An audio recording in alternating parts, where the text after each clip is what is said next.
Hi, Patriots. Welcome to Patriot Life with Candace Keller. And we are here today again with one of my favorite people, Ricki Pepin from Institute on the Constitution.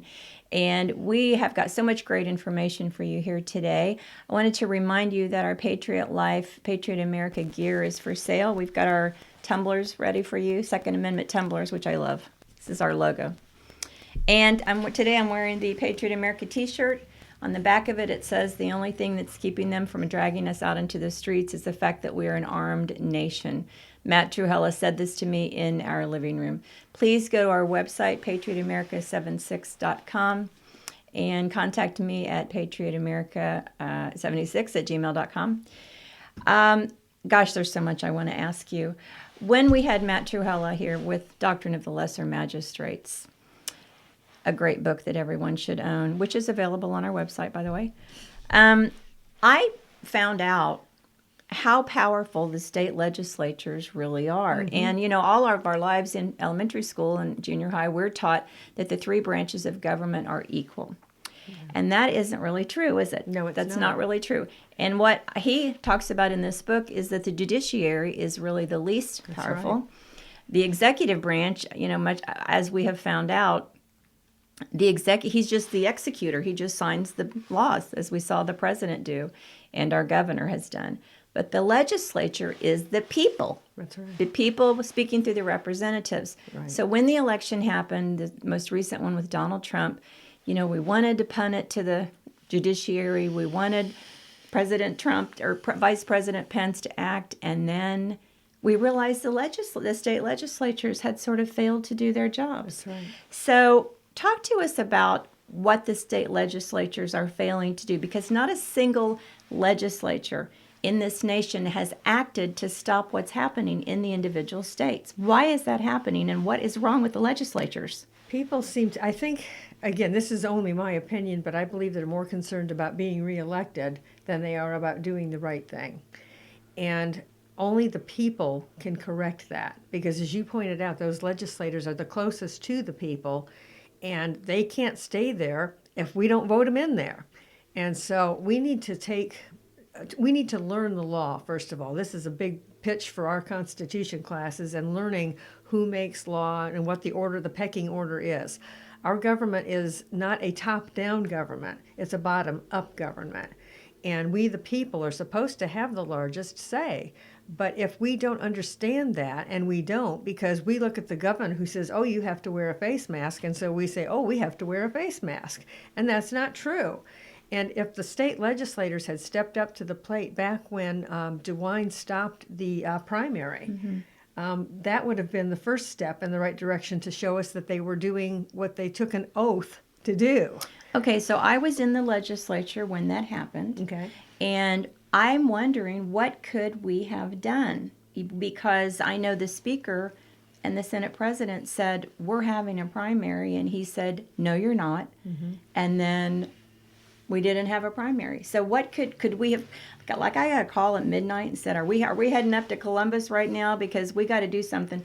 But nothing really happened. So what could have happened? Well, what should have happened was that the boards of election, again, had they known their authority, this doctrine of nullification means that the lower offices, the lower levels of government, have the authority to not obey an unlawful, an illegal mandate or law.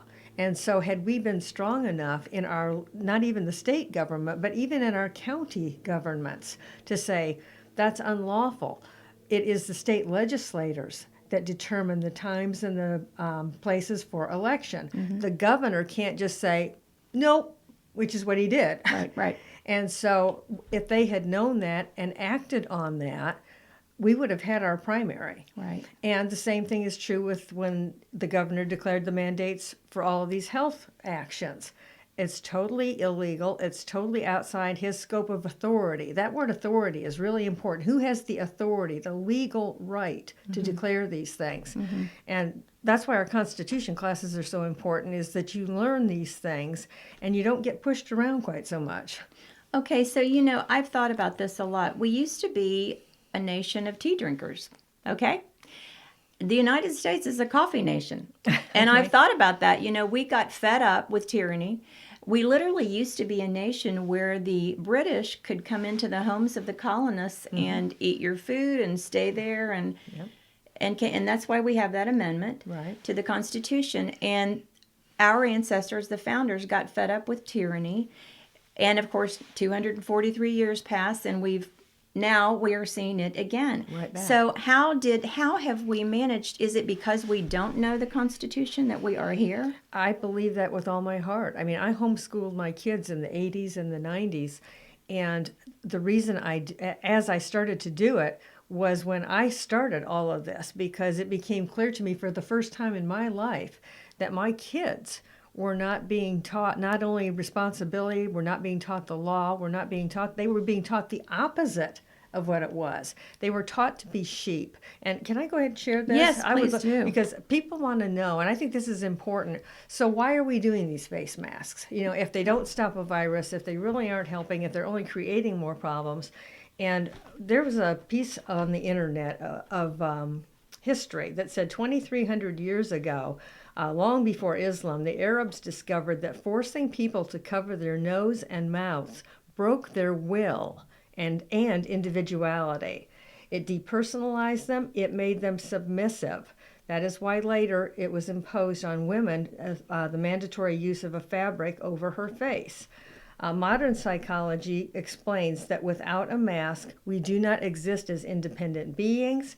Face masks are ancient tools that were used to break people down psychologically.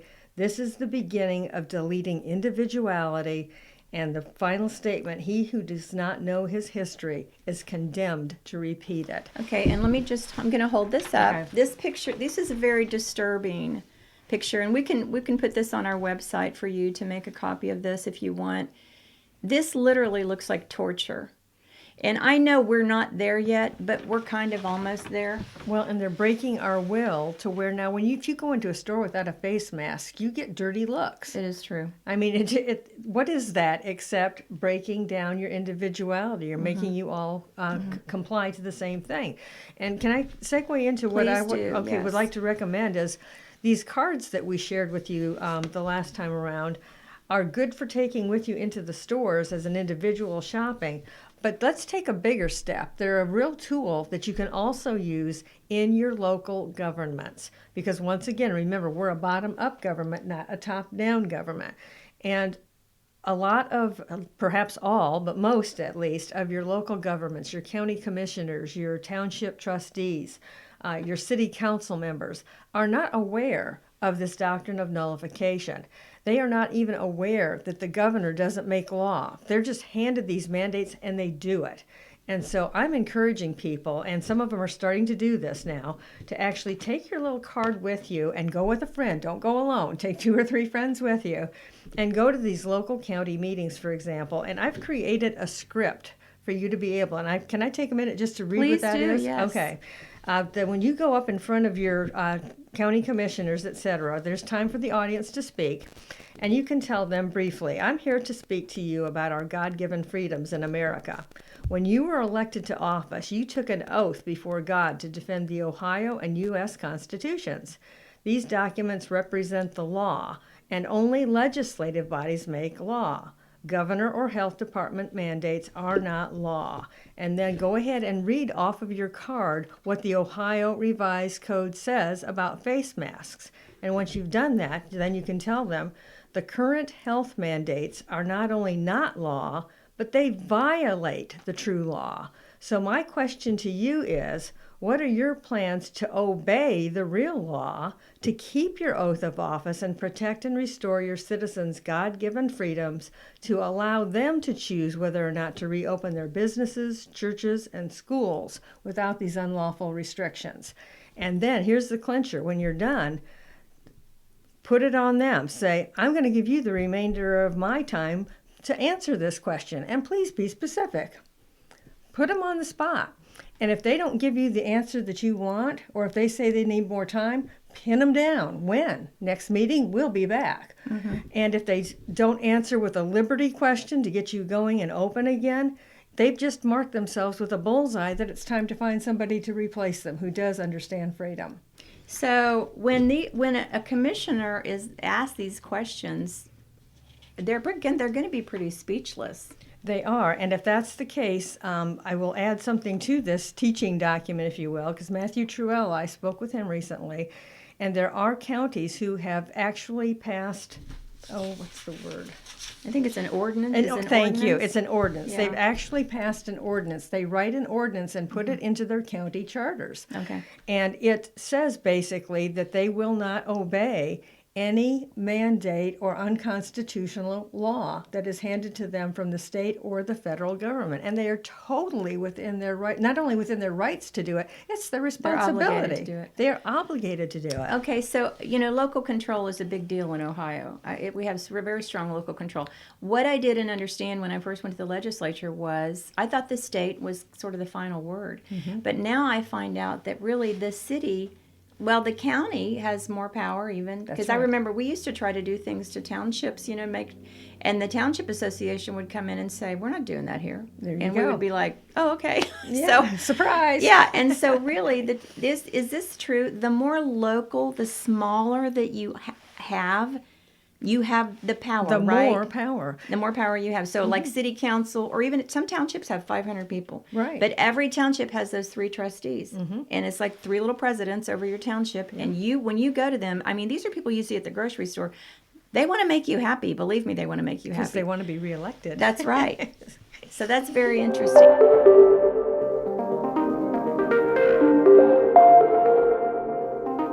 So we have given you a lot of information, this podcast and the one prior to this one. Learning the Constitution, knowing the Constitution is not a boring thing. And I'll tell you this, last year during the election when I was in the legislature, my phone rang off the hook of people calling me saying, "What does the Constitution say about this now?" Because there was so much going on we'd not experienced before. This is the most exciting time, in my opinion, in all of history to be an American. Now we are here to make change, and we're the people. We rule and reign over this country, much to the shock of those that sit in leadership. So I'm going to ask you, Ricki, to tell everyone listening and watching how you can empower yourself to have the courage to fight back against tyranny and learn the Constitution. Knowledge is power. And the class that we teach, the Institute on the Constitution, is a 12-week course, 90-minute lessons. And boy, we cram those lessons full. People tell us it's like drinking out of the fire hydrant to try to be able to do that. But we don't just teach about it. We put feet on the Constitution. We teach you how to use it. For example, we tell people, and this today, the First Amendment to the Constitution says that we the people have a right to peaceably assemble. This includes, but is not limited to, family events, church, school, and recreational activities.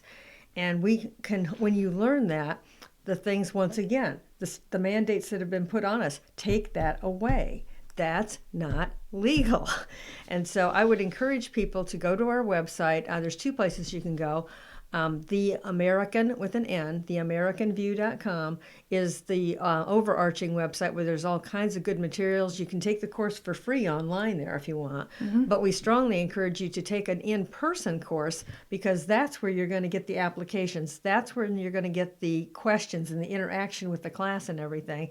And on my website, this is being put on theamericanview.com. They're redoing their website, so they've got local classes posted. Mm-hmm. But they're already on my website, which is just my name, rickipepin.com. Mm-hmm. And if you go to events, we're listing them by county and other things that are happening there. Some of the classes are already up and going. Some of them are waiting for enough people to call from a certain county and say, we want to take that class, mm-hmm. and then they'll start that class. I've got leaders in place waiting to teach you these classes. And it's RICKIPEPIN, That's right. RickiPepin.com, right? That's correct. Good. You got it. So that was a lot. Sorry that was so much information, but I got to tell you, when you go to those classes, it's very exciting. It's not boring at all. It's very entertaining, and it's very revealing, and it's very empowering, and it's encouraging. I just want to remind you to go to our website, patriotamerica76.com. We've got our cool hats available right now we're selling, and all we're doing with the funds coming in is going to every county in Ohio where we can get a venue. All you have to do to get us to come, me, Ricki, and Jim Lewis with Building Blocks for Liberty, we will come and do this at your venue. We prefer churches because they have ample parking and seating, and they are exempt. And we can go in. This is not a Republican or Democrat thing. Constitution was written for everybody. And we go in and talk about how to run for local public office and win. These are nonpartisan races. Every county has hundreds and hundreds of seats available. And we talk about learning the Constitution. And also, the most powerful person in your county, in the nation actually, is the county sheriff. Holding your sheriff accountable, very important. And we want every county to have a chapter, Patriot America chapter, moving everything forward. So thanks so much for joining us, and we'll see you next time.